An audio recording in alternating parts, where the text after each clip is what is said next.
누가복음 13장 1절에서 9절까지의 말씀입니다. 누가복음 13장 1절에서 9절까지의 말씀입니다. 다 찾으신 줄 알고 제가 봉독해 드리겠습니다.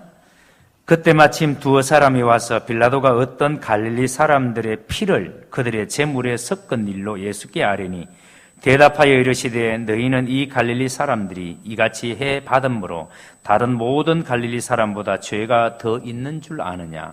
너희에게 이르노니 아니라 너희도 만일 회개하지 아니하면 다 이와 같이 망하리라.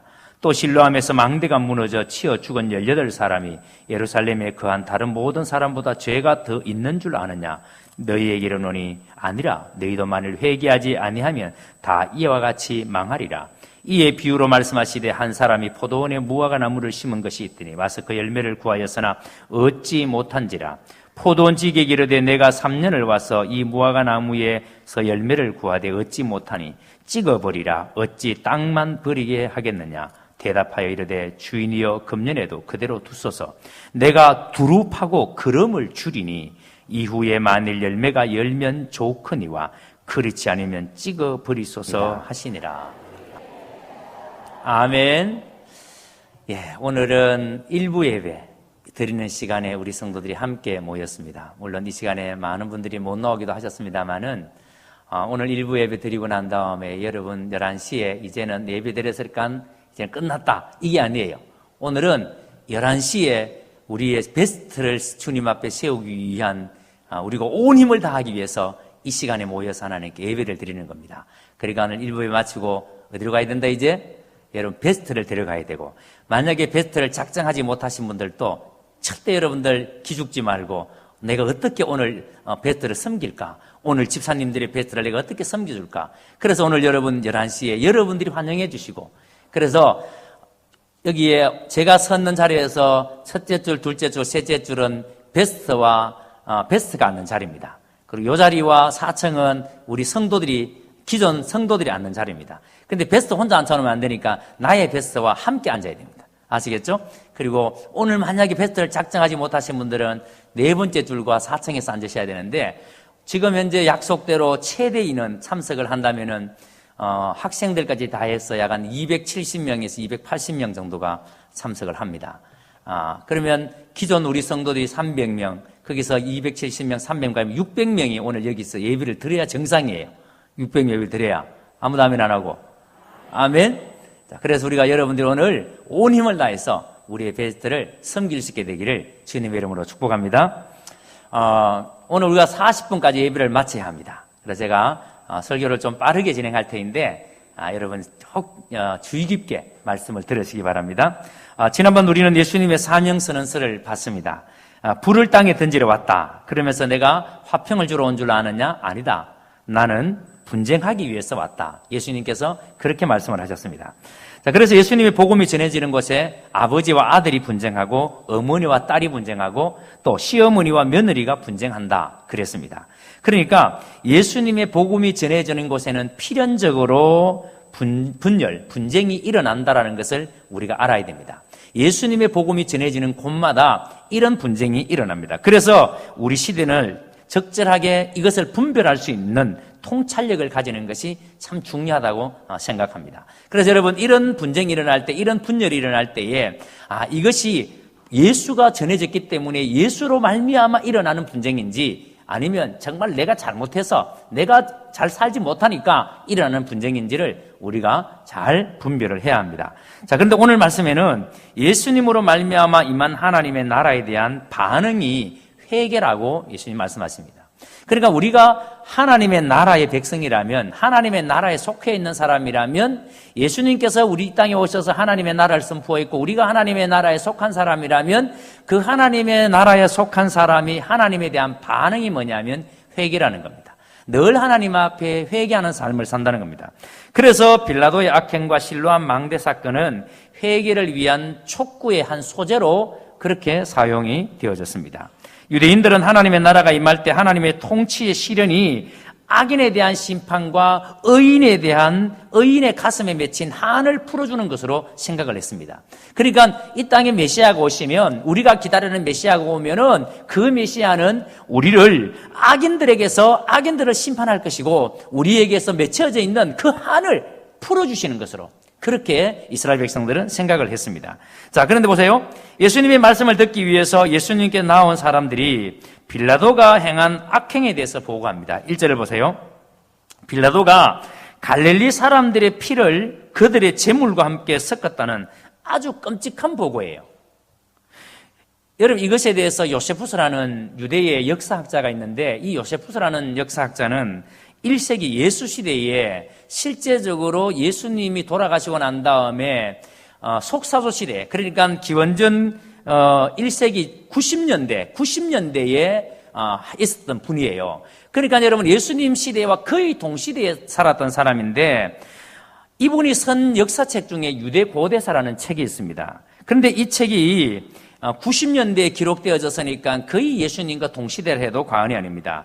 그런데 이 책에 이 빌라도의 피에 대해서 기록이 나오는데 뭐라고 해놨는가 하면은, 빌라도가 사람들의 피를 제물과 섞었다는 것은 바로 빌라도가 혁명을 진압하기 위해서, 그 당시에 사람들이 요즘 말로 하면 데모를 그러니까 데모를 하는데, 그 데모를 진압하는 과정에서 수많은 사람들이 피를 흘렸다는 거예요. 그러니까 이 빌라도가 제물에 피를 섞었다는 것은 혁명을 진압하기 위해서 빌라도가 얼마나 많은 사람을 희생시켰느냐, 이걸 얘기하는 겁니다. 자, 그런데 2절을 보세요. 왜 1절에서 사람들이 예수님께 이렇게 묻는가 하면, 이렇게 죽은 갈릴리 사람들이 다른 사람들보다 죄가 더 많이 있다라고 생각했다는 거예요. 자, 이렇게 빌라도에 의해서 희생당한 사람들이 다른 사람들보다 죄가 더 많이 있기 때문에 이 빌라도로 말미암아 심판을 받았다, 사람들은 이렇게 생각했다는 거예요. 그런데 예수님의 대답이 뭡니까? 이렇게 죽은 갈릴리 사람들의 죄가 다른 사람들보다 더 많이 있기 때문에 죽은 것이 아니다라고 말합니다. 빌라도에 의해서 희생당한 사람들이 다른 사람보다 죄가 더 많아서 죽은 것이 아니라, 그러면 3절에 보세요. 너희도 회개하지 아니하면 다 이와 같이 망하느니라 그랬습니다. 여러분 보세요. 지금 예수님께서는 하시는 말씀이, 회개하지 않으면은 빌라도에 의해서 죽은 자들보다 더 큰 문제가 된다는 거예요. 빌라도에 의해서 죽은 사람보다 더 큰 문제는 회개하지 않는 사람이라는 겁니다. 그러니까 지금 여러분, 예수님께서 하시는 말씀의 뜻이 뭐냐는 것을 우리가 잘 알아야 됩니다. 여러분 보세요.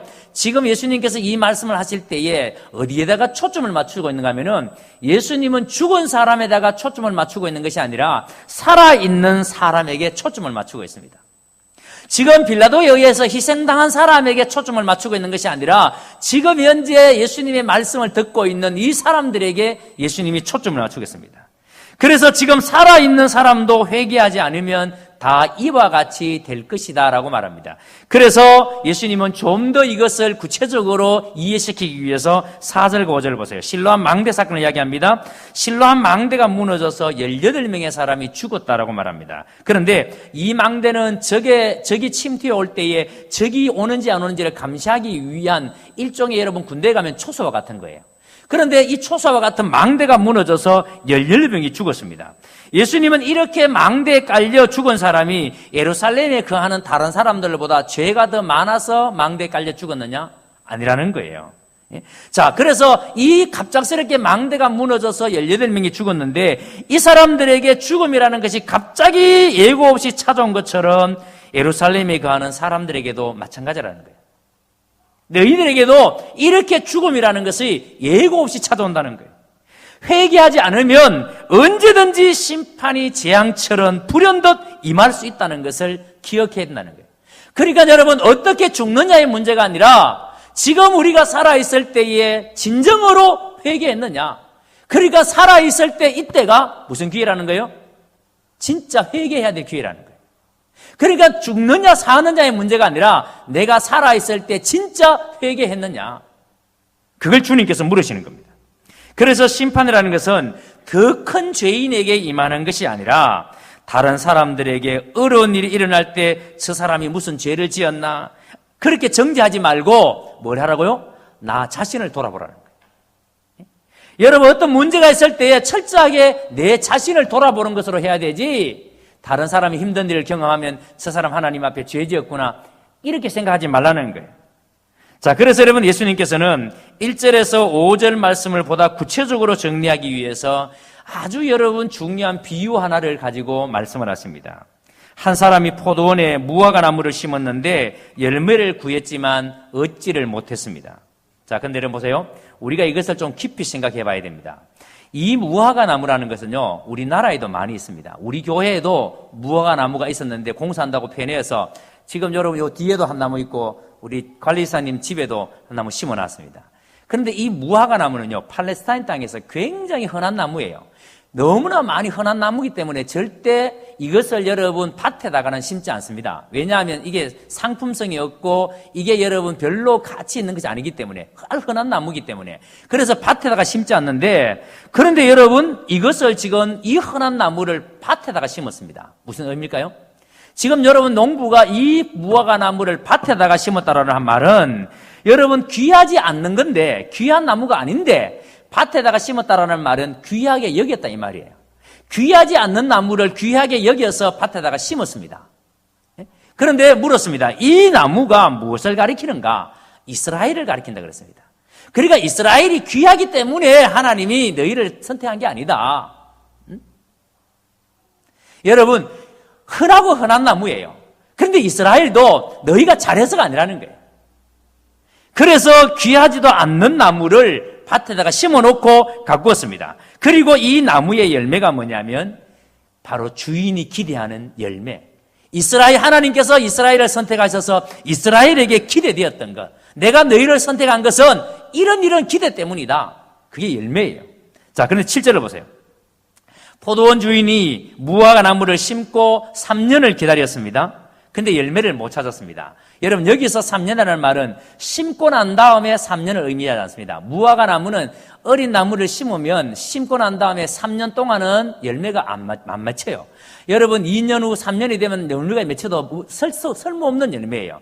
진짜 열매는 언제부터 열리는가 하면 3년 이후부터 4년 차부터 열매가 열려요. 그러니까 지금 여기서 말하는 포도원 주인이 3년을 기다렸다가 열매를 찾았는데 못 찾았다라는 말은 4년째부터 열매를 찾았다 이 말이에요. 그러니까 이미 나무를 이게 가꾼 지가 3년이 넘었습니다. 4년째 들었습니다. 자, 그런데 열매를 못 찾았어요. 그런데 몇 년 동안 열매를 찾았다 그래요? 3년을 찾았대요. 그러면 도합 3년을 자랐고 3년을 열매를 찾았는데 못 찾았으니까 이 나무는 몇 년이 됐다? 6년이 된 나무예요. 6년. 자, 그런데다가 이 포도원 주인이 뭐라 그런가 하면은 열매가 없으니까 찍어서 없애라 하니까 1년만 더 기다려달라 그럽니다. 1년만 더 기다려주시면 이 나무를 어떻게 한다고요? 파서 거름을 주고 잘 가꾸어서 열매를 맺히도록 한번 해보겠다. 그러니까 1년만 더 기회를 달라라고 말합니다. 그러면 도합 몇 년이에요? 7년입니다. 7년. 자, 7년이라는 시간은 긴 시간이에요? 짧은 시간이에요?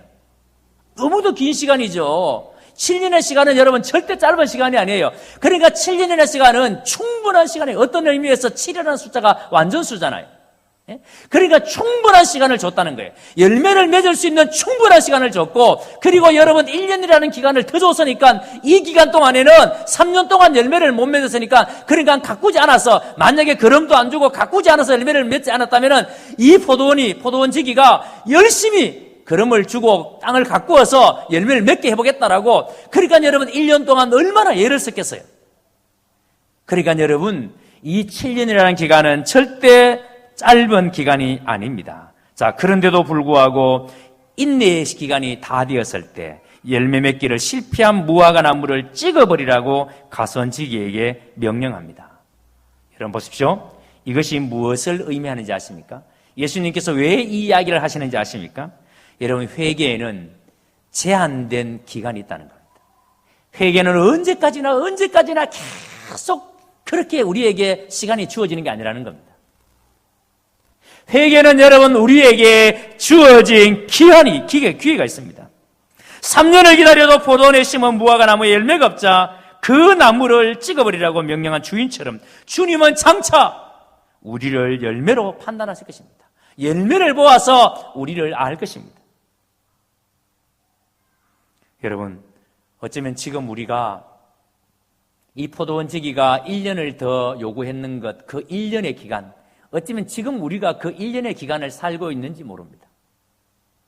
지금 이 자리에 있는 우리 모두가 그 1년의 연장기간을 살고 있는지 모릅니다. 하나님께서 더 주신 기간.